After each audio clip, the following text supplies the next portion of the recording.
Et c'est le retour du Dell. Le Dell est fonctionnel, le disque dur fonctionne, la carte graphique fonctionne, tout fonctionne, absolument tout est fonctionnel. La RAM est complètement détectée, je veux dire, regardez, on a le processeur qui est ici, on a les 24 Go de RAM qui sont disponibles. Le processeur, c'est bel et bien ce que je pensais, le W3530.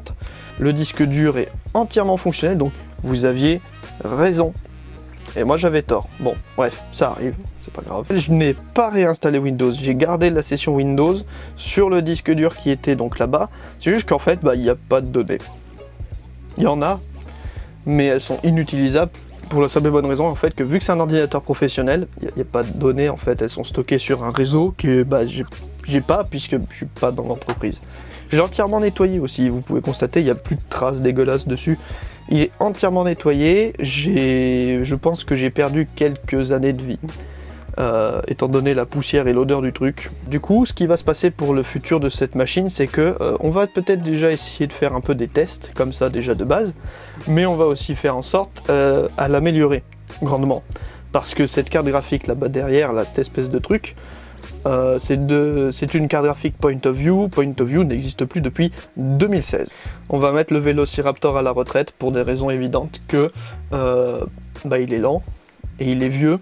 Et un disque dur vieux, ça peut tomber en panne à tout moment. J'ai pas envie de perdre des données. Donc le Velociraptor est entièrement fonctionnel. Vous aviez raison. J'avais tort. J'ai donc fait juste une réparation de Windows et Windows s'est réparé tout seul par miracle. Pour une fois. Et j'ai pu retracer un petit peu sur la vie de cette machine. Je pense qu'il a commencé en fait avec... je pense qu'il a commencé en étant un PC diagnostic de chez Volvo, comme on peut le constater ici, et genre dans un garage ou un truc du genre. Et après ça, donc il a dû être vendu ou récupéré par une autre entreprise. Une entreprise de méthanisation, quoi que c'est, je sais pas. C'est pas grave. Et après ça, je pense qu'il a peut-être été même dans un bureau d'études d'architecte, parce que il y avait des dossiers concernant de l'architecture, enfin je veux dire des plans de genre de T1 et de T3, mais il n'y avait pas des plans disponibles, c'est juste les noms de fichiers en fait que j'avais, parce que forcément ils étaient sur un réseau, et c'est à peu près tout quoi. Donc les gens jettent toujours des ordinateurs parfaitement fonctionnels à la poubelle, et qui sont même encore capables de faire des trucs modernes aujourd'hui, hein. Je veux dire, mine de rien, le Velociraptor est quand même relativement rapide. Je dis ça, je dis rien, mais pour un disque dur, c'est même franchement efficace. Mais les gens ils jettent quand même parce que ils n'en ont pas l'utilité. Je trouve ça déplorable. Mais bon, après le revendre c'est compliqué, ils auraient pu juste le donner ou quelque chose du genre. Mais non, enfin bref, c'est la vie.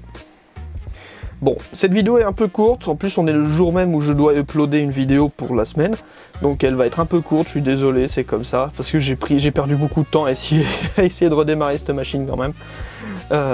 J'ai terminé hier à presque minuit passé, j'en pouvais plus, j'arrivais pas, et j'ai recommencé ce matin même, donc là aujourd'hui je pense que je vais le poster cet après-midi, mais ce matin même donc j'ai réussi donc à démarrer avec d'autres mots de passe, et voilà quoi.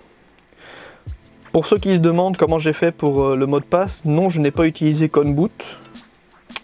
J'ai utilisé directement en fait depuis la clé d'installation Windows.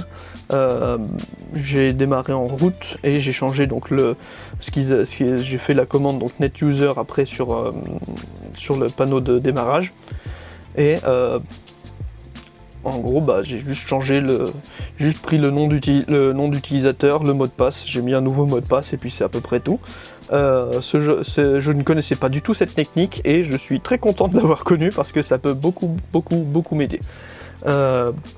Après, voilà quoi.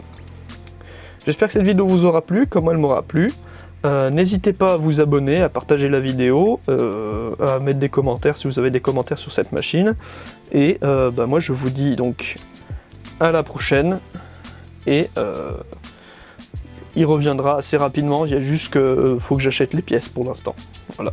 Donc j'ai pas encore acheté de pièces, je voulais juste vraiment le démarrer tel quel déjà de base. Et ensuite on va changer les pièces. Et ce sera déjà bien. Voilà. Bye bye.